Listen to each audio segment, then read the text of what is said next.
अस्सलाम वालेकुम दोस्तों, मैं हूं मुर्शद बिन आदम। इंडिया ने भाई गज़ब की बेइज्जती कर दिया, गज़ब की। ओए होए होए। आपको वीडियो दिखाते हैं। बहुत लोग मुझसे मेरा फेसबुक और ट्विटर वगैरह का हैंडल वगैरह पूछते हैं, तो ये मैंने लगा दिया है। इंस्टाग्राम का भी सेम है, सिर्फ ट्विटर का डिफरेंट है। अच्छा, उससे पहले मैं आपको इमरान खान की वीडियो जो मैंने शॉर्ट वीडियो में लगाई भी है वो देख लें साथ साथ। ये जो बंदा है, ये गिलगित बल्तिस्तान की पुलिस का जो कमांडोज़ मिले हुए इमरान खान को, वो है उनका एक बंदा है। और ये एक इस्लामाबाद की पुलिस, आपको पता है, डर्टी हैरी के अंदर है। और साथ एक नामालूम फ़र्द भी है जिसको ये कोई चीज़ बता रहा है।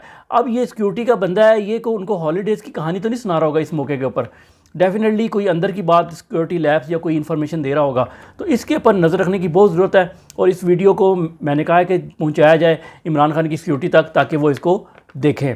अच्छा, बेइज्जती बिलावल की हुई है, बेसिकली गोवा पहुंचा है। और आप पहले इंडिया की मीडिया की आवाज़ सुन लें कि इंडिया मीडिया क्या कह रहा है उसके बारे में। बिलावल भुट्टो जरदारी जिस तरह से एससीओ समिट में शामिल होने के लिए भारत आ रहे हैं, उससे ये साफ हो गया कि पाकिस्तान का गुरूर पूरी तरह से टूट गया। और सिर्फ टूटा ही नहीं, बल्कि पाकिस्तान अब पीएम मोदी और भारत के आगे नतमस्तक हो गया। दुनिया भर से भीख नहीं मिलने के बाद पाकिस्तान अब अपनी कंगाली मिटाने के लिए भारत की शरण में आ गया। ऐसे में बिलावल का भारत दौरा पाकिस्तान को घुटने पर लाने जैसा है। अच्छा, इंडिया की ये 50 साल की ख्वाहिश पूरी हो गई है। इंडिया इलाके का चौधरी बन गया है। और जो बिलावल उधर गया है उसको उन्होंने कहा जी कि हमारे घुटनों पे आ गया। क्यों? ये जो चौधरी इलाके का बन जाता है ना, तो उसका पहला काम क्या होता है? साबित करने के लिए वो चौधरी है, मज़ारों को बुलाता है, अपने सामने बैठा के जलील करता है, फिर जुतियाँ भी मारता है। अब ये शंघाई तावन तंजीम का जो इजलास था, ये बेसिकली है तो चाइना के अंडर, सॉरी, लेकिन चाइना के कहने पे ही बुलाया गया, वरना पहले इंडिया बुलाना नहीं चाह रहा था। अब ये मजबूर करके चला गया। कश्मीरियों को बैक स्टैबिंग की, कश्मीर का जो स्टेटस चेंज करके कश्मीर को इंडिया में ज़म कर लिया गया है। उसको जो इमरान खान का स्टैंड था, असूली मौक़िफ़ था हमारा कश्मीर के ऊपर, जो हमारा कायद-ए-आज़म का मौक़िफ़ था, वो मौक़िफ़, उस मौक़िफ़ से इन्होंने पीछे हो गए आज। और कश्मीर को बेच के सौदा करके वहाँ पहुँच गए। अच्छा, मज़े की बात क्या, 100 प्याज भी खाए और 100 जुतियाँ भी। जुतियाँ कैसे कि उधर के वज़ीर ख़ारजा ने कह दिया कि मैं नहीं मिल सकता, इस तरह के घटिया बंदे से ना मैं मिलना भी पसंद नहीं करता, तो वो नहीं मिलेगा। आप बिलावल की ज़बानी सुने कि वो आज क्या करेगा वहाँ पर। मेरा सबसे पहले मुलाकात रूस का वज़ीर ख़ारजा से होगा, फिर मैं उज़्बेकिस्तान का वज़ीर ख़ारजा से मिलूँगा। उसके बाद हमारे सारे वज़ीर ख़ारजा जो मौजूद हैं उनके लिए खाना है जिसमें मैं जाऊँगा। एक तो इंटरव्यूज़ जी, गोवा गए, वहाँ उतरे, सिर्फ 2 बंदों से मिलेंगे, खाना खाएंगे। खाना तो इनको पुराना ना, पेट आपने देख लिया, तो वो बस वहाँ से वापस आ जाएंगे। कोई मुलाकातें नहीं, कोई कुछ नहीं। तो जाना क्यों था? जाना इसलिए था, अमेरिका को भी दिखाना था ना कि हम इंडिया की ग़ुलामी कबूल कर रहे हैं, हम उसके नीचे लग के रहेंगे, कश्मीर के ऊपर हम पीछे हट रहे हैं। ये बेसिकली दिखाना मकसूद था, वरना उधर जाने का कोई फ़ायदा नहीं है। जो वज़ीर ख़ारजा एक दो से मिल रहे हैं, उनके मुल्क में भी जाके मुलाकात हो सकती थी।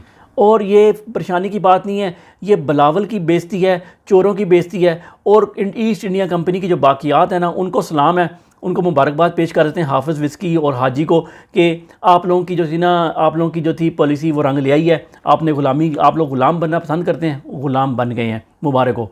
बाजवा ने बता दिया था कि टैंकों में हमारे डालने के लिए पेट्रोल नहीं है। ये उस वक्त की बात है जब पेट्रोल और डीज़ल खुला पाकिस्तान में मौजूद था। अब तो मिलता ही नहीं है ना, अब सिर्फ इनके प्राइवेट जेटों में और इनकी कारों में डालने के लिए पेट्रोल डीज़ल रह गया, बाकी ख़त्म हो गया। अच्छा, इंडिया में की एक और ख़बर भी साथ ही सुन लें कि इंडिया के अंदर उन्होंने जो कंटोनमेंट थे ना, जो कैंट के एरिया से, जो एक ही चीज़ रह गई थी ग़ुलामी की निशानी उस मुल्क के अंदर, उन्होंने वो भी उतार के फेंक दी है।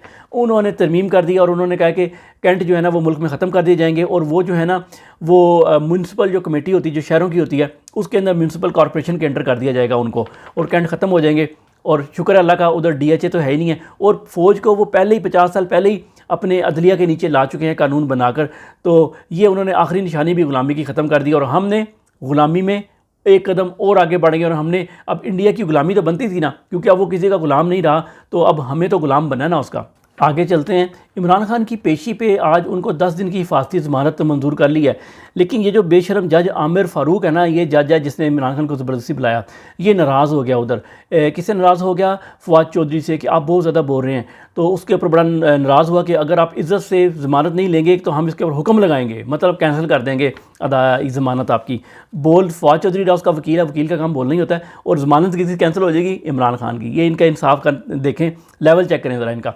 अच्छा, और गुस्सा किस बात पे किया वो आप फवाद चौधरी की ट्वीट पे देख सकते हैं। असल में इन्होंने क्या किया, इमरान खान को अंदर आने नहीं दिया उसकी गाड़ी को, क्योंकि वो व्हील चेयर के ऊपर है, तो उसको बाहर ही उतरवाया। तो वो काफ़ी ज़्यादा उसको लेके आना पड़ा और काफ़ी मुश्किल पेश आई। तो उनके जान को ख़तरे में डाला जानबूझकर, ठीक है। अब उसके बीच में मैंने आपको वीडियो तो दिखा चुका हूँ उसकी, वो उसी दौरान का वाक़या है।